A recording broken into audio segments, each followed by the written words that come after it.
जेके दाइ नमस्ते अनि स्वागत छ हाम्रो रुकुममा तपाईँलाई। Thank you so much. नमस्ते। कस्तो लाग्यो हाम्रो रुकुम? रुकुम चाहिँ एकदमै राम्रो लाग्छ। यहाँको घरहरू एकदमै छुट्टै देखिन्छ। यहाँको कल्चरहरू एकदम राम्रो, एकदम युनिक हुन्छ। I love it here. Rukum चाहिँ एकदम राम्रो लाग्छ मलाई। हजुर त रुकुम यो ठाउँमा चाहिँ 2-3 दिनदेखि यतै बसिराख्नु भएको छ। के भेटाउनु भयो यहाँको कल्चर चाहिँ, विशेष गरी यो झाँक्री पर्वमा के भेटाउनु भयो तपाईँले अलिकति युनिक? एकदमै युनिक छ। हामी चाहिँ 1 गते भन्दा 1 दिन अगाडि आएको। त्यो 1 गतेमा चाहिँ लुठो फाल्ने दिन थियो। आगो बन्छ होइन। यहाँको कल्चरहरू देख्न पायो। आज हाम्रो झाँक्री मेला पनि एकदम राम्रो संस्कृतिहरू देख्न पायो। यहाँको सिस्ना एकचोटि हान्न पायो। त्यही हो। तपाईँले बोल्यो मेरो अनुहार यस्तो भएर छ। सिस्नोले तपाईँले पनि हान्नुभयो कि हानी माग्नु मात्रै भयो? हान्यो, खायो, सबै। अनि जेके दाइ तपाईँ नेपाली एकदमै राम्रो मिठो बोल्नुहुन्छ। कहिलेदेखि सिक्नुभयो? खास मैले सानो उमेरदेखि नेपाली भाषा सिक्नुभयो।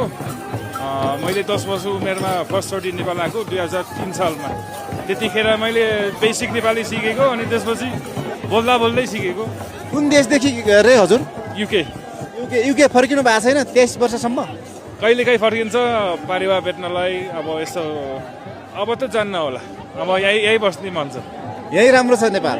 यही राम्रो छ। म यहाँ म्यारेजहरू गर्नुभयो। मेरो फ्यामिली यही बनाइसक्यो। छोरा बुढी छ।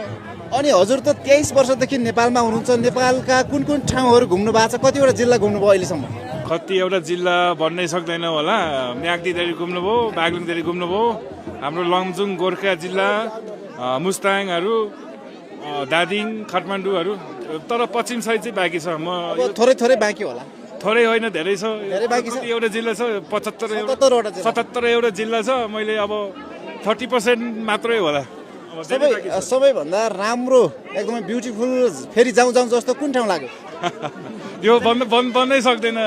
सबै ठाउँहरू छुट्टेको तरिकाहरू छ, छुट्टेको कल्चरहरू छ, छुट्टेको अचार, दाल भात, साग, आलु सबै छुट्टेको छ।